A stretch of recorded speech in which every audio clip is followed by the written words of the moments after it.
Talvez você já tenha visto algumas pessoas falando que o complexo de Édipo acabou, que ele não vale nas sociedades contemporâneas, não vale, por exemplo, porque existe uma reorganização das estruturas familiares, onde o complexo de Édipo já não valeria mais. Meu nome é Ricardo Sibando, bem-vindo ao Penso Logo Falo, e hoje, neste vídeo, a partir de um exemplo simples e didático, eu vou te mostrar que isso não é verdade.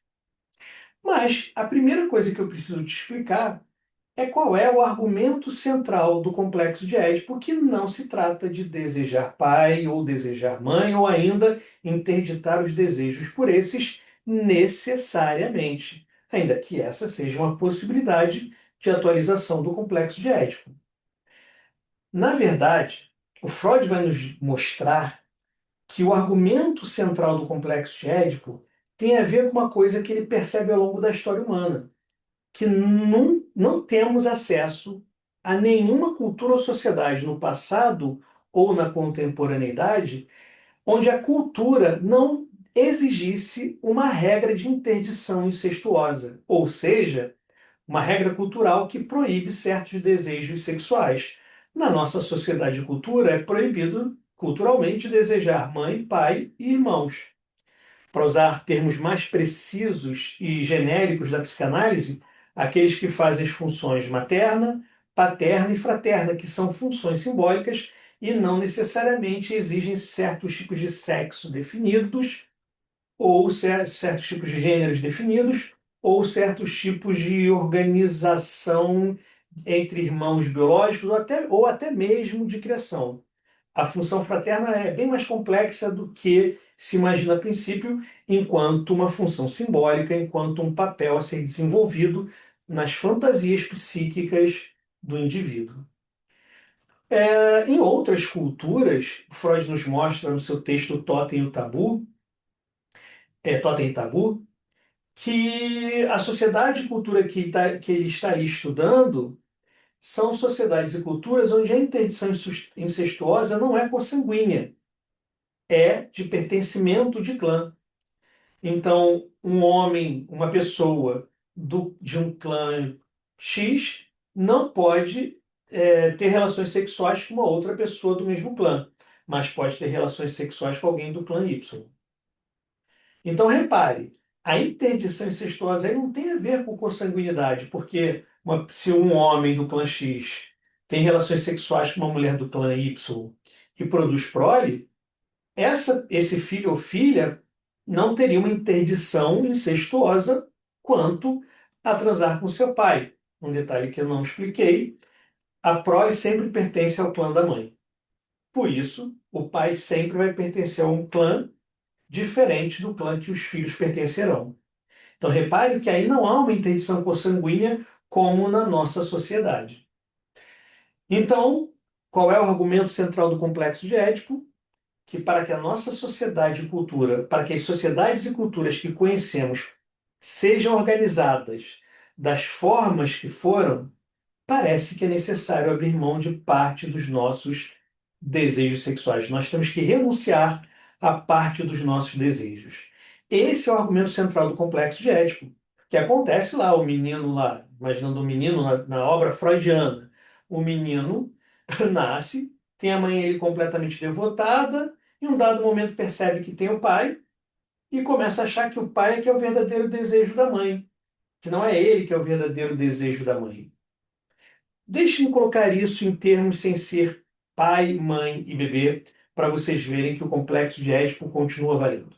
Na sociedade contemporânea, nas novas organizações das estruturas familiares. Imagine que Joana e Maria, um casal homoafetivo, decide ter filhos.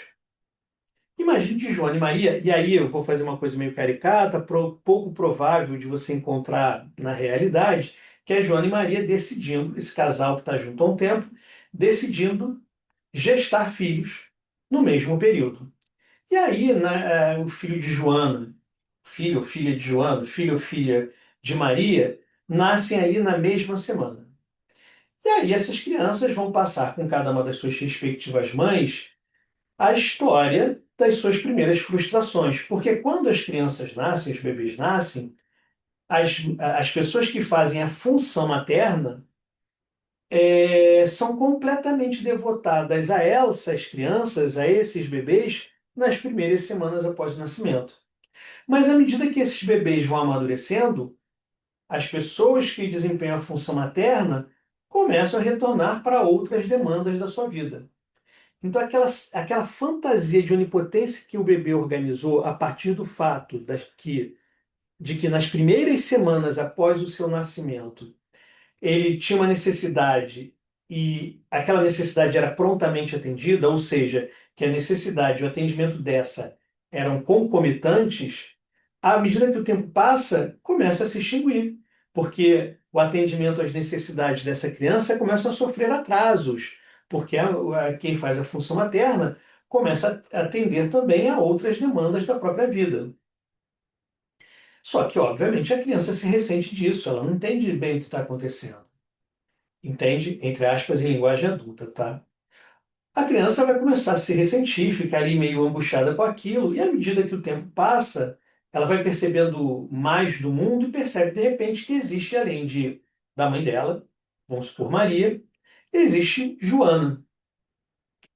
E aí a criança vai criar a fantasia de que, minha mãe não está fazendo as coisas para mim da forma que fazia antes, na minha fantasia, é claro. Porque não sou eu que sou o desejo dela. O verdadeiro desejo dela é Joana. Repare que Joana faz a função de corte para o filho ou filha de Maria, e Maria faz a função de corte para o filho ou filha de Joana. É o complexo de Édipo. E à medida que o tempo passa, essas crianças vão ter que abrir mão do desejo pelas pessoas que fazem a função materna. O filho ou filha de Maria vai ter que abrir mão do seu desejo por Maria, por medo de ser retaliada por Joana, e o filho ou filha de Joana vai ter que abrir mão do seu desejo por Joana com medo de ser retaliada por Maria. Então, o complexo de Édipo ele continua valendo nas estruturas, na sociedade contemporânea, mesmo nas formas de reorganização das estruturas familiares, porque o complexo de Édipo não se trata de desejar pai e mãe necessariamente. Se trata de que é necessário abrir mão de parte dos nossos desejos para que a cultura e sociedade sejam fundadas da forma como historicamente nós vimos acontecer. Se você gosta de conteúdos como esse, se junta a gente aqui no nosso canal, porque em breve a gente vai ter muito mais novidade para você.